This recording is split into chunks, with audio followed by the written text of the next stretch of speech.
that idea? Well, I'll tell you what, and is in a no-win situation, an absolute no-win situation. Well, Richard calls it a sideshow. There is another sideshow to the sideshow pertaining to the story. With President Obama in town, Texas Governor Rick Perry was also in New York City yesterday, slamming the president's, quote, policy of appeasement in the Middle East. We would not be here today at this very precipice of such a dangerous move if the Obama policy in the Middle East wasn't naive and arrogant, misguided, and dangerous. Israel is our oldest and strongest ally in the Middle East, a democratic ally in the Middle East, and it has been for more than 60 years. The Obama policy of moral equivalency, which gives equal standing to the grievances of Israelis and Palestinians, and including the orchestrators of terrorism, is a very dangerous insult. You know, the big news there is from Perry's statement, of course, Mika, is that he used the word precipice. And he got it out. It was rough, but he got precipice out.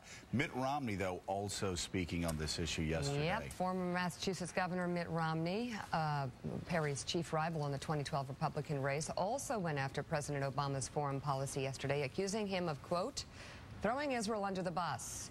Romney addressed the president's upcoming remarks at the UN. In a statement, he said, in part, quote, he must make clear that if the Palestinian Authority succeeds in gaining any type of UN recognition, the United States will cut foreign assistance to the Palestinians as well as reevaluate its funding of UN programs and its relationship with any nation voting in favor of recognition. Okay. You know, good luck. By the way, good luck finding anybody in Congress during the years I was in Congress that had a stronger pro-Israel record. Good luck. You won't find it. Talk to AIPAC, all right? But Richard Haas, it's just not this simple. As these Republican candidates, I believe, are being as reckless as Barack Obama was in 2008 before he realized the constraints of the presidency. And I don't think this is helpful. I'll just say it right here. Everybody who watches this show knows I tell it like it is, whether I'm going after Barack Obama or whether I'm going after Rick Perry or Mitt Romney. This is not helpful when our president, America's president, is in the difficult situation that he is in today in New York City with I think, one of the most explosive situations on the globe. And we've got Rick Perry and Mitt Romney posing for political purposes and undermining our president.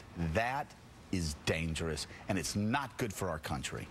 Let me say two things. The whole idea of a Palestinian state, which, again, shouldn't happen through the UN, it should happen through negotiations. But a Palestinian state is not a favor Israel does for Palestinians.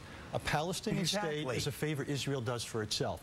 We want Israel to be secure. We want it to be prosperous. We want it to be democratic. We want it to be Jewish. The only way we can preserve Israel as those things is if you have a Palestinian state. And the Israelis don't want to be occupiers. Absolutely we have seen them giving land back to the Palestinians when it wasn't in their best security interest because they don't want to be occupiers.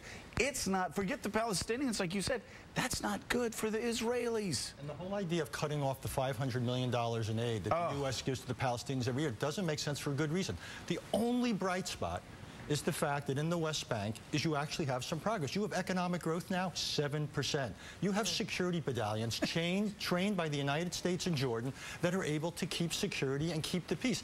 This is the beginnings of a responsible neighbor for Israel. This is what every Israeli wants. They need a responsible, capable neighbor that can help maintain the peace. We should not isolate these. As bad as it is, as bad as an idea it is to go to the UN, this kind of retaliation would be a big mistake. Well, and that's my point. As a supporter of Israel, as a lifelong supporter of Israel, I think this is reckless and irresponsible because it undermines our president, but secondly, because cutting off aid, Mike Barnacle, would undermine Israel. They want a responsible neighbor.